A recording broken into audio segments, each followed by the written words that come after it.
You are now checking out the Win Podcast, where the everyday people are the celebrities. So let's get to know them.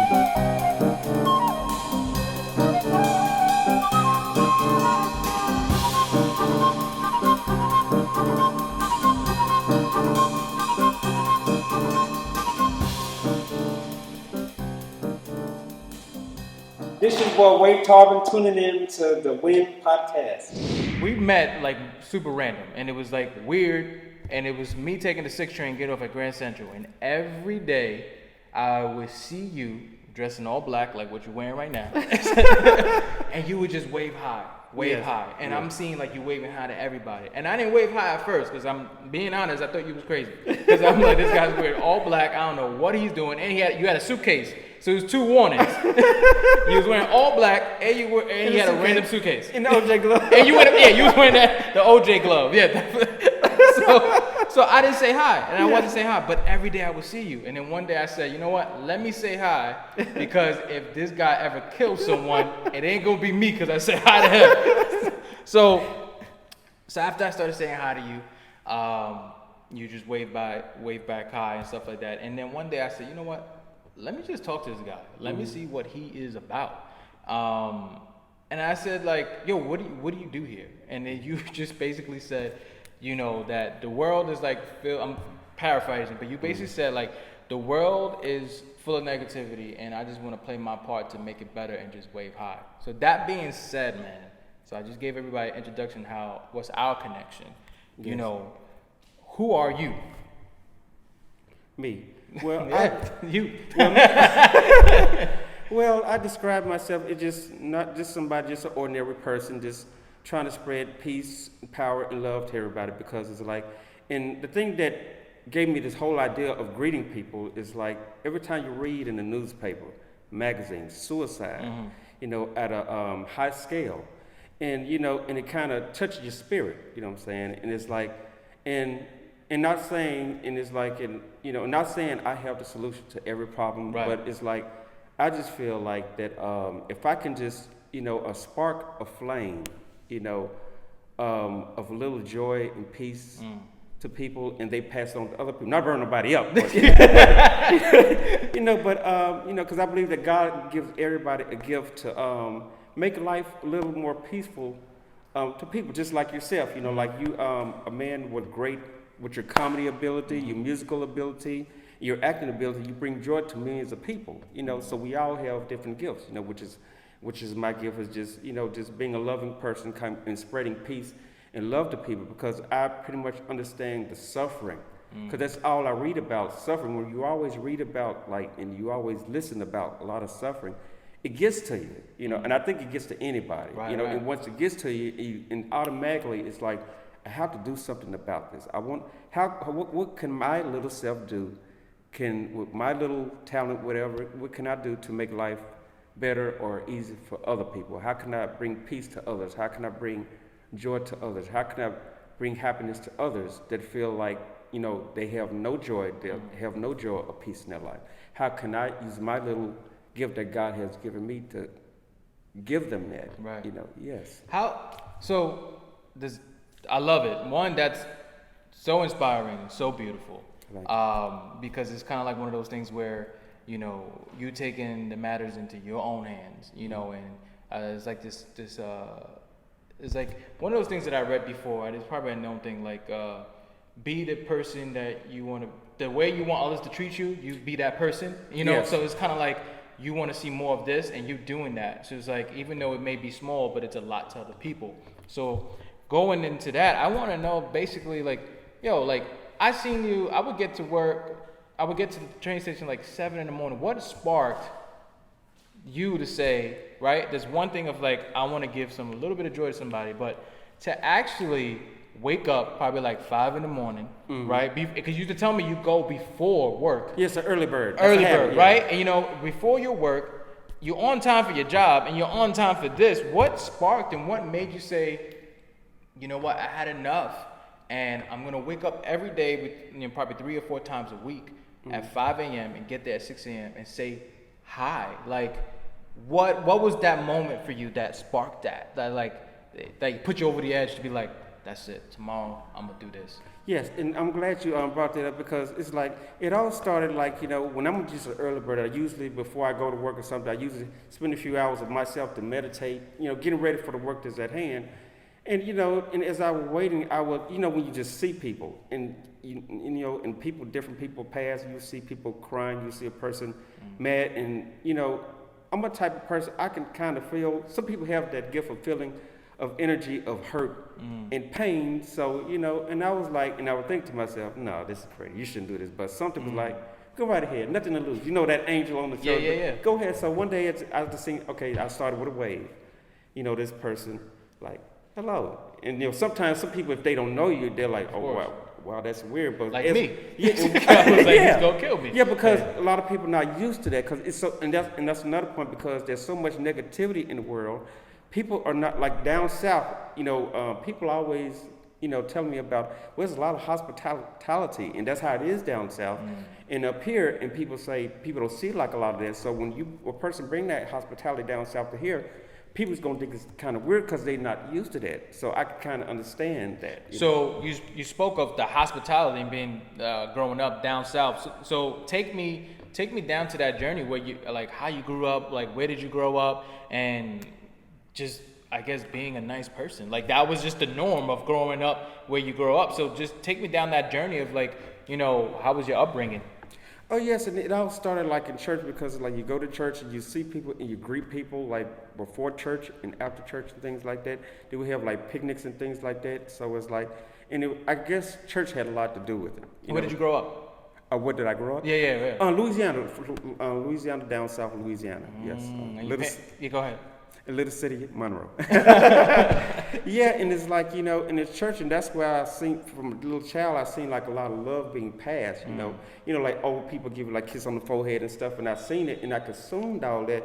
And, when you're a kid, you don't think much of it, but as you grow older, you kind of understand, that somebody might need that. You don't know if somebody hanging at the end of their rope, somebody might need a wave, or just a handshake, or a hug, or just a letter, or just a word.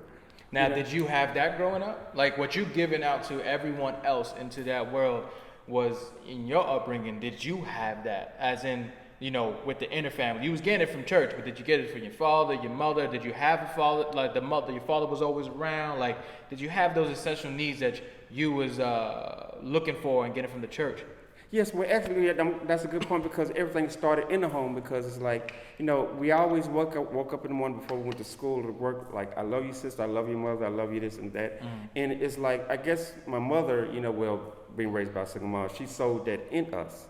Then plus, other family members like uncles, cousins, and things like that. So I guess love was just part of our upbringing, and I guess at a young age, my family felt that was very important. And I realize now that it was really important because we really need that because there's so much negativity. When you get out on your own, and you need that love, what I'm saying, the love of habit of love and peace that you was brought up with. So I'm kind of glad, I was brought up like that. So, so that's... Did you grow up, like, you had the love there, but did you also have, like, parents that was also very strict, like, you better be home at 5 o'clock or I'll beat your ass. Oh, yes, strict. Like Religious parents, I mean, we had to be in before 8. Yeah, so it's like a very strict upbringing, so, and also that created a great discipline too, being strict. When you're young, you feel like, oh, my parents, they just cruel. Right. But as you get older, you realize strictness is great because you hear stories about, like, a child, a teenager sneaking out to go to a party, next thing you know, their body found dead and things like that. So when I read this stuff, so everything start coming to light. So everything that was passed on to me as a child, so I was like, now I understand. Okay, now I understand the strictness. Now I understand why everybody's so loving in the church and in the family, because it's like when you get out there on your own, it's so much, like negativity, pain, being provoked, and things like that. Yeah, and you need that. It's a backup. Love, peace, and power is a backup. Now, I think it's great that you started learning all these simple things, like, because nowadays these kids, this generation, they're horrible. They're beating up their parents. The parents are scared of them. Yeah. So you too. Yeah. just the essentials of just being a decent human being, right? So I guess my question for you, like, where did you start? Like, what was the conflictions that you had, and like really started putting love into practice? Like, how was it? What was some tough challenges for you growing up as baby Ray or the teen years? What was some of those challenges? Like, you was getting this love, but there was still something inside you that you were still trying to like either search and figure out. Yeah, and I'm glad you brought that up because the first thing it had to start with me, I had to learn to love myself more, and because everything starts with self. When you're able to love yourself, find joy in yourself, peace within yourself, then you can pass to others, and that's how I was able to pass to others. Because I went through the process. When you're teenage years, like you're trying to figure out who I am and being comfortable, trying to be comfortable in your own skin or who you are and things like that. You go through that process, and and after you complete that process of being comfortable and happy with yourself, then a light shine like, wow, this is great, and actually, because we grew up in a society, people find self-esteem of being like somebody else. You see it like in videos, commercials, things like that, and that's part of the advertising game. But I had to learn, starting with myself first, that love and peace and power begins with myself. Then when you start doing, that's also what I was also raised to. Everything starts with self. You got to be happy with yourself, peace, power. And everything starts with self. Then you pass it on. Then you're able to sow seeds. Then that seed of joy, power that you've developed can grow. So yeah. Where did that? At what age did that start? Because like during my teen years, I had anger and all that stuff, and it wasn't until I learned from certain people, like from my teachers and my parents, but I was still very conflicted, still angry for a lot of things, and a lot of my teachings and a lot of my learning started when I met my spiritual teacher when I was 24, Guru Enlightenment. So what was some of these, you said church, but what was these other moments of people that, that moment you had, there's something, I don't want to be what the world is telling me, right? Yeah. I don't want to be what my friends are telling me. I just want to be comfortable in Ray. When did you start being comfortable in Ray? What sparked that to be like, nah, this is wrong. I want to start loving myself. Yeah, and I'm glad you brought it up, because the thing that started, because I also, witnessed, deal with like a lot of anger, confusion, and that's what you deal with when you're young. So, I don't want to make it seem like everything was peaches key, but what made me, motivated me to, for joy, peace, and power, because I went through a lot of emotional suffering. What was that suffering, if you don't mind sharing it? What was some of the suffering? The suffering of comparing yourself to others, and and being like, okay, because I think every teenager falls into that trap. Or if I look like that person, if I was that tall, if I had that chain he has, you know what I'm saying? And it's like, and television does that, and things like that. So, and I went through this suffering of confusion, of beating up myself, and when you go through a long period of beating up yourself and of self-hatred and things and anger, hostility, it's gonna come and break up like, okay, I've had it.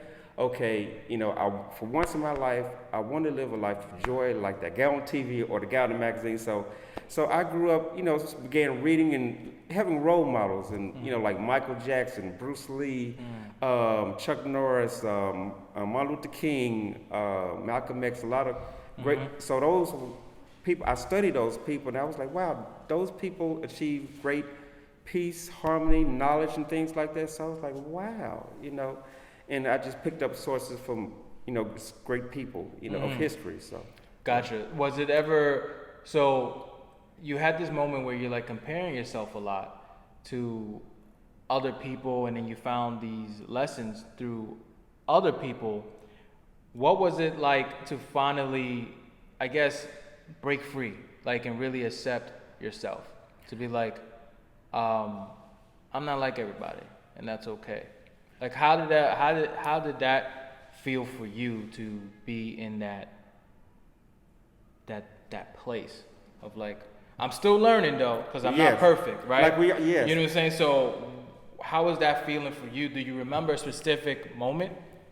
Yes, I remember that perfectly, because I used to compare myself, like, I can't dunk like that guy in the high school, basketball team, and that was and I realized now that was a bad habit to do, always comparing yourself, because, and that's when I learned at that moment that everybody was meant to be different. Everybody has different gifts, you know what I'm saying? Just like, for example, and everything start, adding up. Okay, like, Malcolm X couldn't be like Martin Luther King, or everybody can't be Bruce Lee. Everybody has their own, and that's when I realized by studying these great people, I was like, well, they all different in their own special way.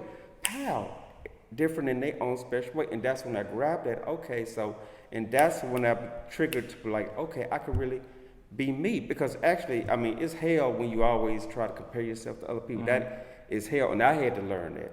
And in peace, you have more peace when you try to become more of what God has given you. Did the world accept you once you finally accepted yourself? Oh no, not too many. No, oh no, I can tell you. Oh no, a big no.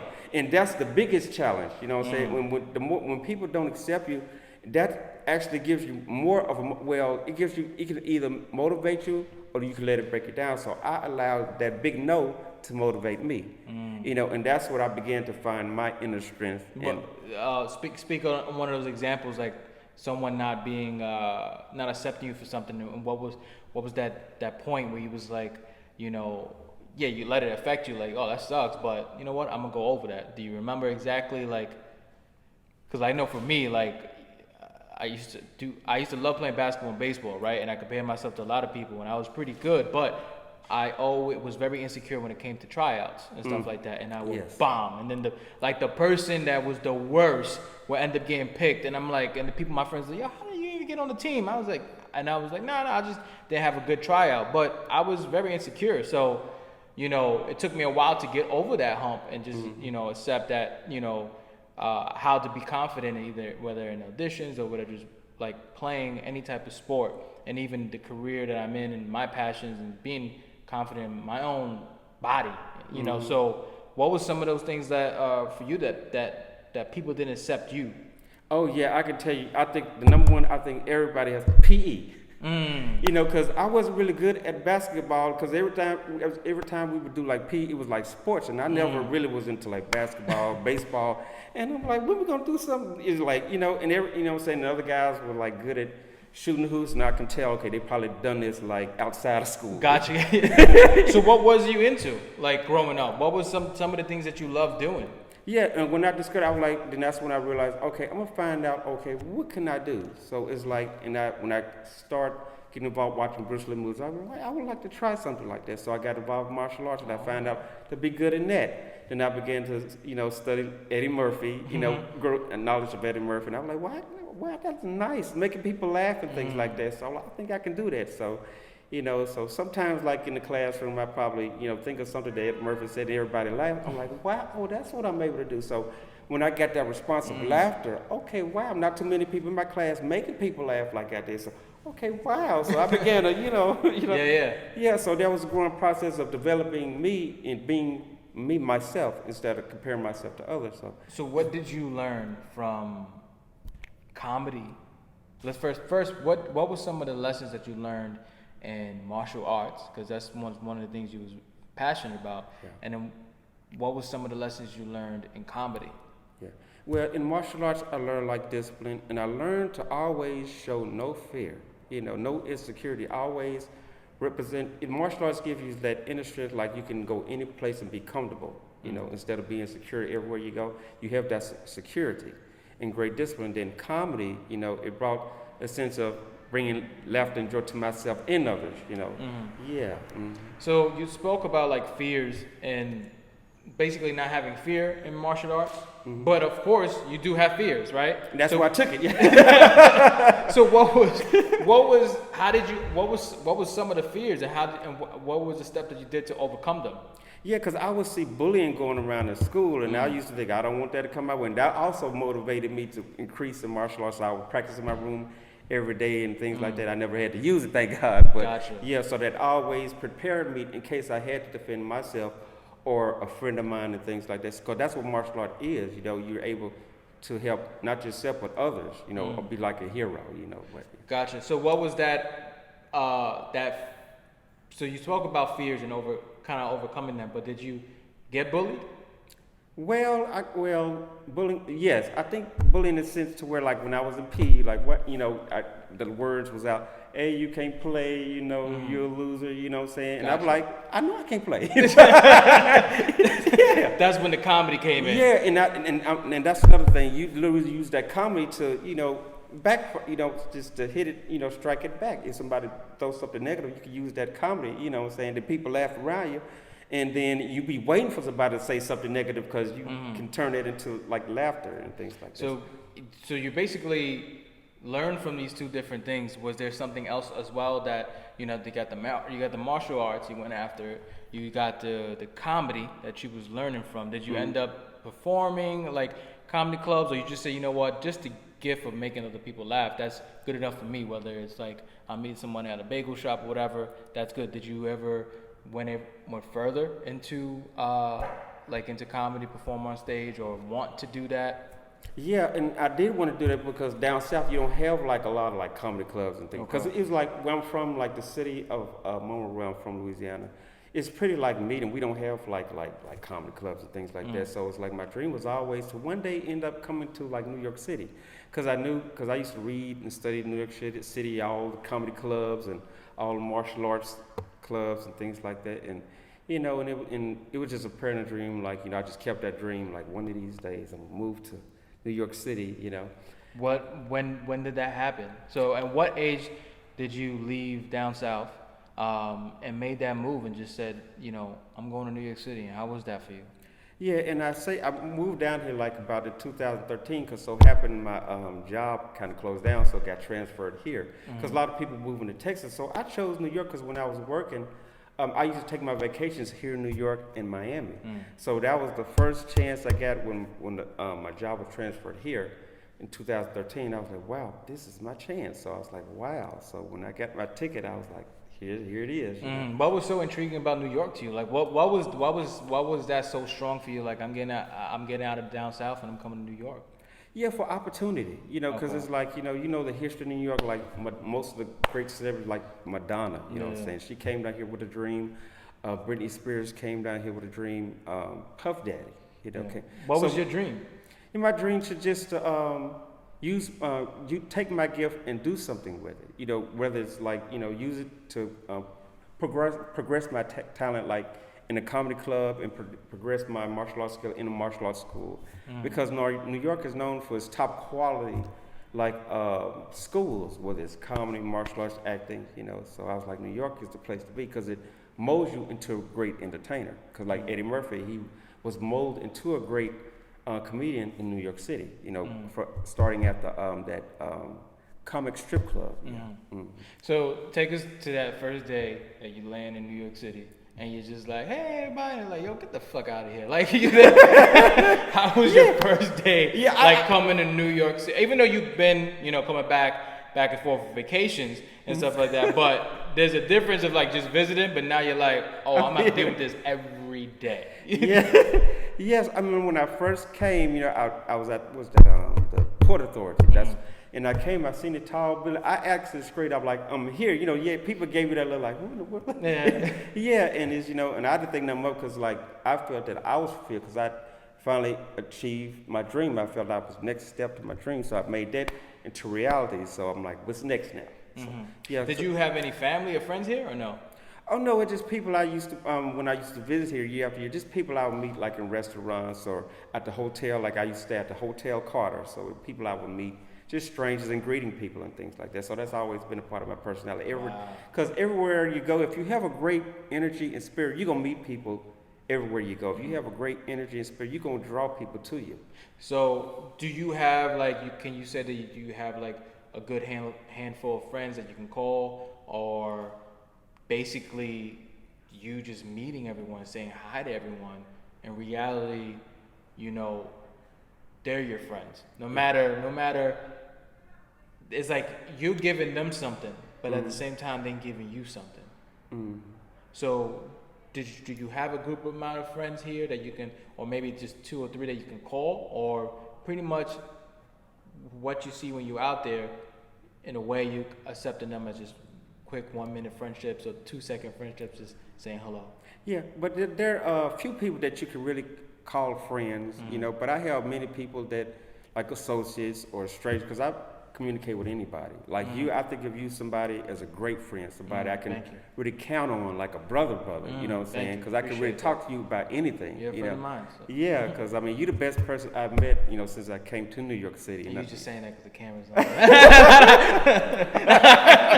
But that's good for ratings. So that's good. Keep it up. Keep it up. Yeah. Wow. So thank you for that. You know, and I guess my question is, man, is just like, you know, was I one of the first people to really sit down and really, I guess, communicate with you on an everyday basis, and then almost take it outside of Grand Central, and because you came to my shows and we hung out and stuff like that, you know, was I one of the first people to really, I guess, take it more than just a high? Yes, because I mean, I felt because I knew that you were sincere. I felt he's very sincere. He has a great heart, because you could tell a person fake it if they really mean it, because I know you mean it from your heart. You've been some things that improved you, that made you the great man that you are. And I read that, and I know that you're very sincere, and you're a great-hearted person. And them the people I find like to be close. You know what I'm saying? That people like that, you always have to keep close to, you know, even though I know you have a busy schedule, or I have a busy schedule and things like that, you know, and that's why we always keep in touch. But, you know, I know you have a busy schedule, but but I love you, bro. No, I love you too, man. I really appreciate that. Really appreciate that. What was, I want to talk about, so you had a great moment, right? So you meet a lot of people, they say hello, and then we build a friendship. From that, has there any been like some funny or scary moments from you being on Grand Central? I know one of them. No, one person dealing with you, I know one of them off the back. I remember I come into Grand Central, you would have like a suitcase, a bag, and in Grand Central, all the army people are there just waiting for something to happen. So I'll walk, this motherfucker Ray would drop his bag in the middle of Grand Central, he goes, "My brother," and walk straight to me. Leave his bag there, and like 2-3 army people came and was like, "Sir, is that your bag? Sir, is that your bag?" I was like, "This motherfucker's gonna get me killed." And you was like, and then you went to them, was like, "Yeah, that is my bag. I'm gonna get it right back after I say hi to my brother." And I was like, "Motherfucker, you don't say that. You just said my fault. I'm gonna go get the bag." Like, I know that was a scary moment for me. That happened like twice. I was like, "This motherfucker has no care in the world. He's about to kill me and himself over a damn high." And I'm not ready for that. Was there any like, I guess, any funny moments of you waving hi to someone, either someone cursed you out or whatever, or like they just didn't care? Well, there were a few like frowns, or you know, you get to express like, "Who's that? Do I know him?" Like, there are people that has come up to me like, "Don't I know you from somewhere?" No, I'm just saying hello. "Oh, okay." Hey. You know, so you encounter negative and positive, and I take it as when you come across the negative, it's like those are the people that's not used to that. They're not used to a loving household. They're not used to being loved or shown a lot of peace and that, or joy and compassion. And that's what I find in that, you know. But there are people that can appreciate a loving person, a peaceful person. You know what I'm saying? Just like you see relationships, like say there are women are good to their man, but some men don't appreciate that woman, or there's some men good to that good man. You know what I'm saying? But that woman don't appreciate that good man. And that's where I learned that some people can appreciate a loving heart. Some people can appreciate a peaceful person, but there's some people can't appreciate it because they're not used to it. You know, and that's our job, to try to sow that seed to open their eyes. Like, okay, yes, you can be joyful like that person. You can be peaceful like that person. Not saying that I'm always happy-go-lucky all the time, but it's like, you know, it won't hurt to pick 1 or 2 days out of your week. Man, I love that. I think that's so amazing, you know, but this other side, I want to know, what fucking pisses you off? Like, because I feel like this, like, you are so happy-go-lucky, you're laughing, it's like, and they say, "Go fuck you." It's like, all right, I'm going to go fuck myself, brother. It's all right, but God bless you, too. You know what I'm saying? So, like, what pisses you off? Like, what is, because you got some fucking, I know you got some days that you're like, "Man, I don't want to say hi to nobody, not even myself." Like, what are some things that pisses you off? You know, because you're this amazing person and you have all these great qualities and you have these gifts and you're giving so much. Take me down real quick, and everybody, what is something that pisses Ray off? Well, it takes a lot for me to really get like pissed off or something like that. I mean, I'm just like anybody else. Might get upset a little. Yeah. But it takes a lot for me to be upset at anything. You know, I mean, I think the thing would probably make me upset if somebody attacking somebody I love, like a family member. That's the thing that probably would set anybody off. But like something like small or something like say like people that I encountered like might say the cuss word like what you so happy about, you know what I'm saying? I already understand that they're not used to it, so I don't really react to negativity because that's the worst. And that's one thing I can learn. The worst thing you can do is to react to negativity because it's like when somebody bring negativity to you, and you react to that, you become negative. They have won you over to their negativity. So the thing is, you want to win overshadow the darkness, just like the sun over the darkness. So, yeah. What do you, and if you sum it down to maybe one or two things, what do you want from the people to take away from you just being yourself and just taking time out, just saying hi to someone? Yeah. What do you want from them to take from that? And that's a perfect word. The thing I want is for them to pass that on to someone else. Because I mean, there have been many cases. I'm sure, like a person might be see somebody on the train or something like that, and the next day they open the paper. Oh wow, suicide! I just was in front of that man on the train yesterday. You know what I'm saying? And I think about stuff like that, and I just want that to pass that on to others, so this whole world can become a more peaceful, loving environment. Yes. Man, I think, getting to know you more has been a blessing, just to get to know more of your story and what do you do. Right now, like with the Win podcast, we're going to go down to like different segments because now we got to know like a bit about what you do. You shared your story, and then I have like some cool segments that I like to get into the Win podcast. One of them, of the segments, is called Words from My Spiritual Teacher, Guru Enlightenment. Everyone who follows me on either Instagram, Facebook, or come to the shows, I speak about this woman because this woman has played a big part of my spiritual growth and a big part of my life. Not only is she is my teacher, but she is like a second mother to me, and she's a friend. But before all those relationships started, it started from a teacher. Her name is Guru Enlightenment, and you can follow her on Instagram at Guru Enlightenment, and her website is guruenlightenment.com. But she does workshops, so she teaches you to be free and independent. She's a spiritual teacher, and she teaches spirituality. And she always does free workshops, and she also does a lot of writings on Facebook and Instagram, and she gives back to people to spread spirituality. So this segment is called Words from Spiritual Teacher, Guru Enlightenment, and I'm going to read something a quick thing that she wrote on Facebook, and then I'm going to see how that, what we're going to get from that, and how does that relate to you. So this one is called A Storm is Coming. She wrote, "The world has seen loss just as much the people in it have seen it as well. Everyone is losing themselves. Times are changing critically. We all see the change, but from different eyes and different ways." How do you feel about that statement, Ray? Yeah, and that is true. Like we've seen like a lot of losses, but it's like I believe like with every loss of life, there's always a birth. So life has continued going on. What are kind of like the things you're seeing? And you explained a bit already, but from this statement, does that relate to what you've been seeing as well on an everyday basis? Yes, I mean I've seen a lot of storms. I've seen a lot of life leave the planet, and I've just learned to, it's just part of nature. Things grow, things, die, things grow and rebirth again. And then seeing the storms, but you're also seeing the storms in the people. Yes, storms and people, yes, and those storms, and like my grandmama gave me great lessons, like the storms, like the good, bad, the ugly, the worst, hell, all these things, all these ingredients will make you a better person. Because most people that have faced a storm and lived to tell about it, they have become the most wisest, greatest people. Just like a woman giving birth, that's a storm, And through that, what I'm saying, she becomes like more of a wise person, a better mother, a better woman. So I just thank God for the storm, not just the positivity, but the negativity, all those storms, all those ingredients is what have made me a better person. I think that's also what has made other people better. Because without the storm, negativity, we will never be motivated to be positive, and to be lifted up out of the shadows into the light. I can agree because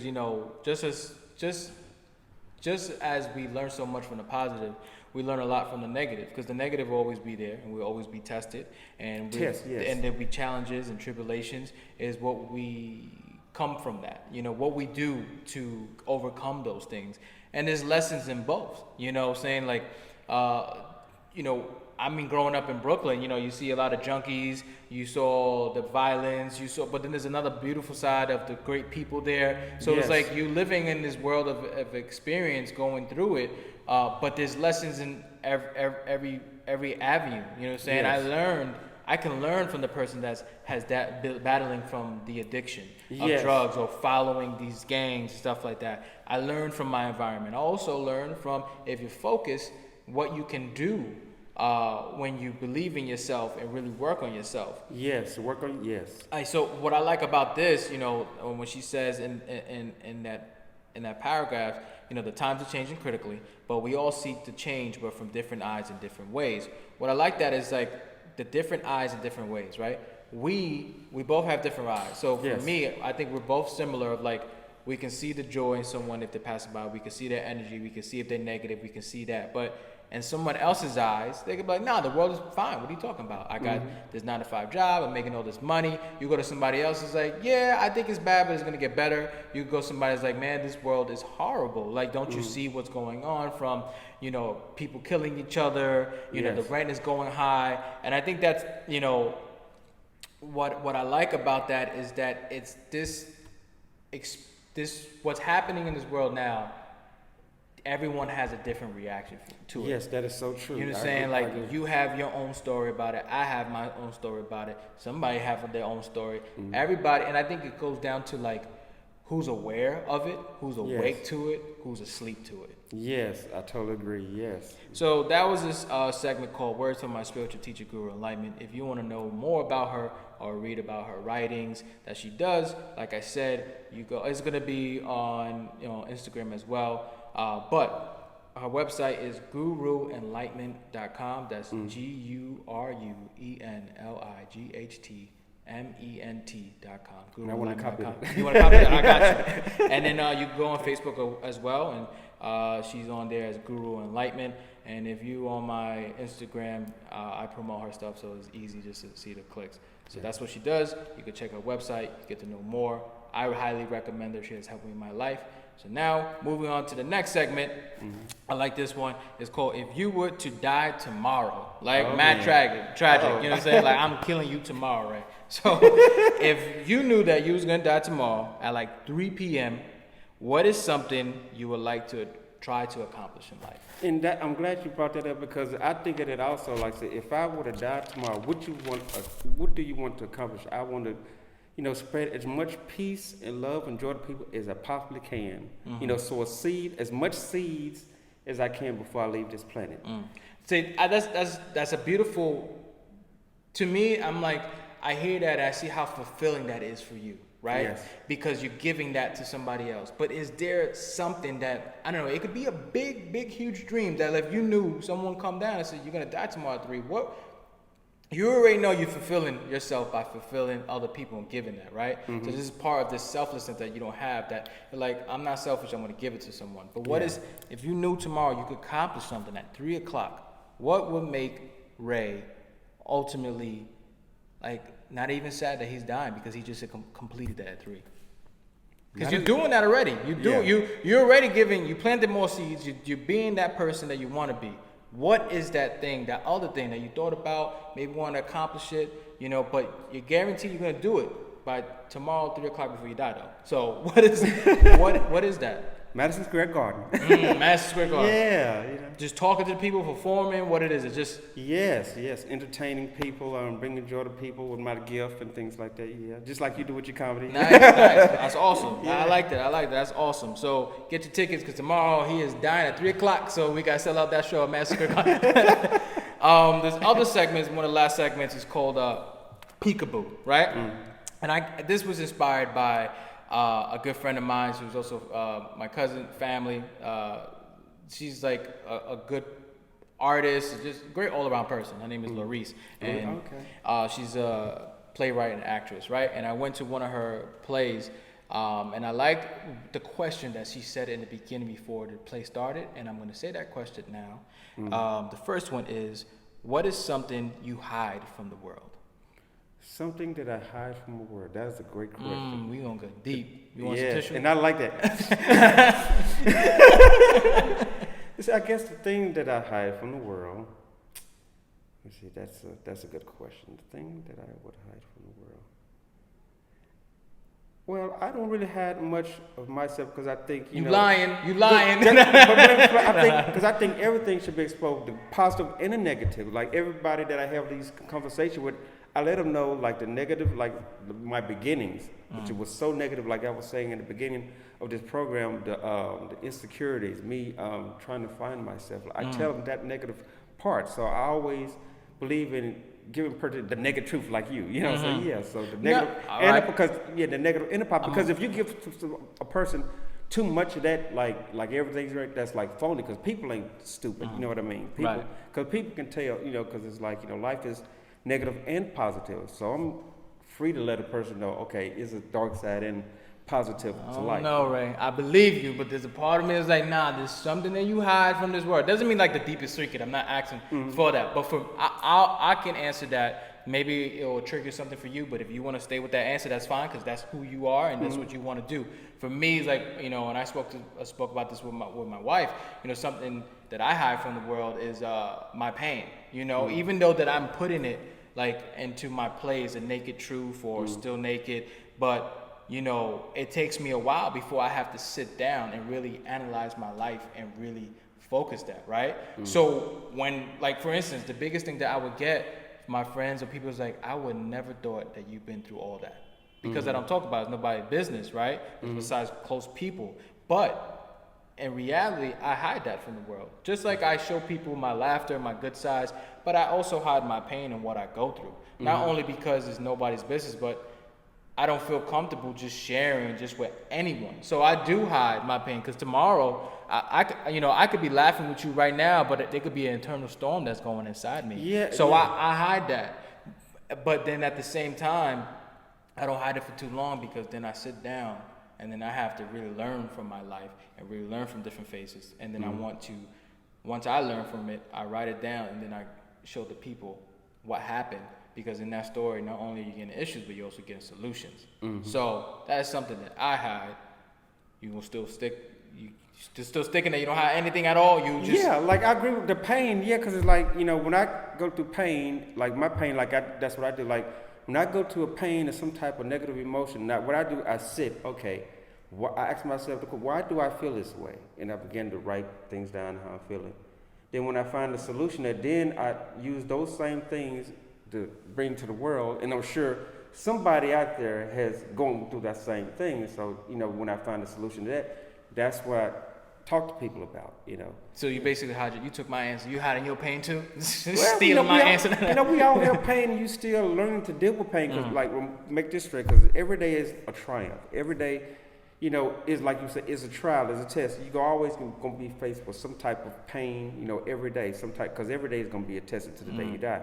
And that will make you a better person, you know. And that's why I think, like, that's why grandmama always used to say, thank God for the good, bad, the ugly, the pain. All those ingredients will make you into a better person, because the pain, the negativity, the suffering, those will make you into like a better person. Just like boot camp. It seems like it's hell. It seems like it's gonna make you crazy, but it's make it to a tough soldier.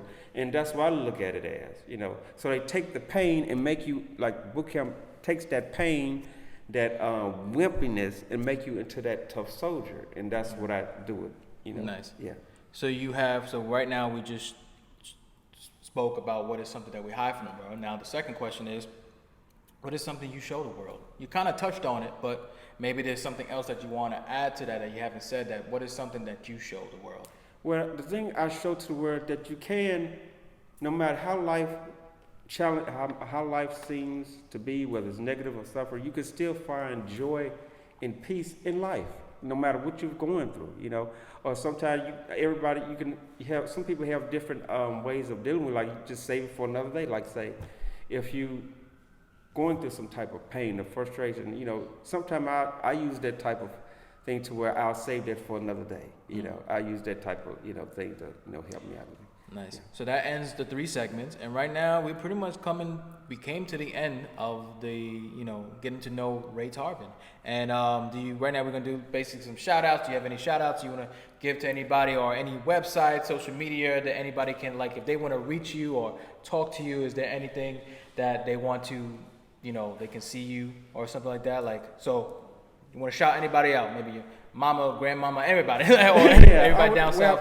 Well, I'd like to make a shout out to my family in Louisiana, and I would like to make a shout out to all friends and strangers that are Grand Central Station. Yeah, and I want to let everybody know you can find me on Facebook at Ray Tarvin. Yes. Nice. And for me, the Win Podcast is on Instagram at the Win Podcast, and then I'm also, my private page is RH Comedy. And the YouTube for the Win Podcast is also called the Win Podcast, because we're also going to put videos up there as well, not only just the audio of it. And on SoundCloud as well, it's called the Win Podcast. Ray, my brother, I want to thank you for basically coming here to Latea Theater, and loved it. Yeah. And basically just being open and sharing what you do. I think it was important. For me, it was important to basically show people that there are amazing humans. I was going to say decent, but I'm going to give you amazing. That there are amazing human beings that will take the time of day out of their schedule and their life just to go to Grand Central and say hi. And I think if you stood to the end to listen to this, I think what I want for you to take from this, and Ray can agree, is don't be a dick. Don't be an asshole. Be that friend. Yes. Be that awesome person to yourself, but also, be that to anyone that you see, because you never know who's hurting. You never know who just needs a simple hello. Yes. Just amen. That is so true. Yes. An amazing human being, because it doesn't take much. Doesn't take much. I like that. It starts with a simple hello. Yes. Simple hello. Thank you, my brother.